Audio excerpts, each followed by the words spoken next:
கொரி wizard இருக்குது. என்னென்ன கொரி wizard இருக்குது? சிம்பிள், அப்புறம் கிராஷ் டேப்பு, அதுக்கப்புறம் ஃபைண்ட் டூப்ளிகேட் வேல்யூ, அப்புறம் ஃபைண்ட் அன்மேட்ச் வேல்யூ. 4 டைப் இருக்கும். அதில் நம்ம சிம்பிளாக ஒரு சிம்பிள் கொரி விசார்ட் பண்ணி பார்க்கலாம். ஜஸ்ட் ஓகேவா? ஓகேன்னு கொடுத்துட்டு இங்கே கொரி டேபிள்னு 2 இருக்குது. அது 2க்கும் உங்களுக்கு அர்த்தம் இருந்தாலும் தெரியும். ஒன்றில் டோட்டல் இருக்காது, இன்னொன்று டோட்டல் இருக்குது. அது உங்களோட இஷ்டம், நீங்கள் எதை வேணாலும் எடுத்துக்கலாம். அதை அப்படியே என்ன பண்ணுறேன், டபுள் ஆரோ மார்க்கு கொடுத்துட்றேன். எல்லா டேட்டா இந்த பக்கம் வந்துடுது. 2 டைம் நெக்ஸ்ட்டுன்னு கொடுக்குறேன். 2 டைமு நெக்ஸ்ட்டுன்னு கொடுத்துட்டு இதை மாடிஃபைன்னு கொடுத்துட்டு என்ன பண்ணுறேன், ஃபினிஷ்னு கொடுக்குறேன். ஏன் மாடிஃபை பண்ணுறேன்னா இனிமேல் தான் கண்டிஷன் கொடுக்க போகிறேன். இப்போ நம்ம ஒரு ஆஃபீஸ்க்கு போயிருக்கோம், நம்மள்கிட்ட ஒரு 10 வருஷத்துக்கு உண்டான ஸ்டாஃப் டேட்டா எல்லாம் கொடுத்துருவாங்க. இதில் சாம்னு இருக்கான்னு பாருன்னு சொல்கிறோன்னா நம்ம உட்காந்து என்னத்தை பார்க்குறது, உட்காந்து ஒவ்வொரு தான் தேடிட்டு இருக்க முடியாது. அப்போ இந்த மாதிரி நேரத்தில் நம்ம கிரிட்டீரியாவில் ஒரு கண்டிஷன் கொடுக்கலாம். என்ன கண்டிஷன்? சாம் அப்படிங்கிறதுக்கானு பார்ப்போம். சரிங்களா? போய் கொடுத்து பார்ப்போம். அப்போ சாம் இருக்காங்க. அப்போ சாம்னா சாமில் இருக்கிற எல்லா டேட்டாவும் வரும். அதில் எவன் டேட்டா பொறுத்து மேட்ச் ஆகுது அதை ஈஸியாக கண்டுபிடிச்சிடலாம்ல. ஒரு 10 வருஷத்தில் மிஞ்சி போச்சுன்னா சாமுங்கிறவன் ஒரு 10 பேர் தான் இருக்க போகிறாங்க. அப்போ என்ன பண்ணிக்கலாம், இந்த மாதிரி தனிப்பட்ட முறையில் ஃபில்டர் பண்ணி பார்க்குறதா யூஸ் பண்ணுறது தான் இந்த கொரி விசார்ட். சரிங்களா?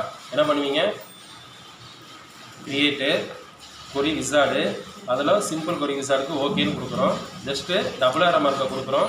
2 டைம் நெக்ஸ்ட்னு கொடுக்க போகிறோம். அதை மாடிஃபைன்னு கொடுத்துட்டு ஃபினிஷ்னு கொடுக்க போகிறோம். பேர் வேணும்னா பேரை சர்ச் பண்ணுங்கள்.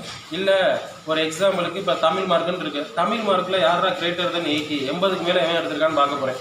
சரிங்களா? அப்போ ஒரு கண்டிஷனை கொடுக்குறேன், கிரேட்டர் தென் 80. எதுக்கு நேராக, இந்த கிரிட்டீரியாவுக்கு நேராக தமிழில் கன்சிடர் வச்சுட்டேன். இப்போ என்ன பண்ணுங்க, இந்த இடத்துல போய் ரன்னுன்னு கொடுங்க. அப்போ தமிழில் 80க்கு மேலே இவங்கெல்லாம் இருக்காங்க. சரிங்களா? இப்போ நீங்கள் 90க்கு மேலே கொடுத்தீங்கன்னா என்ன ஆகும், எவனும் இருக்க மாட்டான். தமிழில் எவன் இருக்கான், 96 இருக்கான். ரைட். அப்போ வேணா செக் பண்ணி பார்க்கலாம். எப்படி செக் பண்ணி பார்ப்போமா, இதில்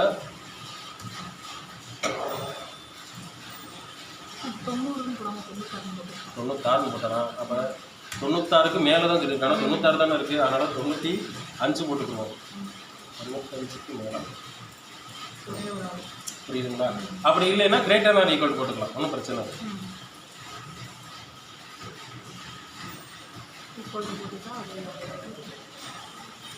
96 இல்லை அதுக்கு மேலே, இல்லை 96க்கு மேலே அப்படின்னு மீனிங் மாறும். அதனால் ஒன்றும் பிரச்சனை இல்லை. நீங்கள் ஆட்டோ என்ன அடிச்சுக்கிறேன். இப்போதைக்குன்னு இந்த 3 கொஸ்டினை மட்டும் செய்யுங்க.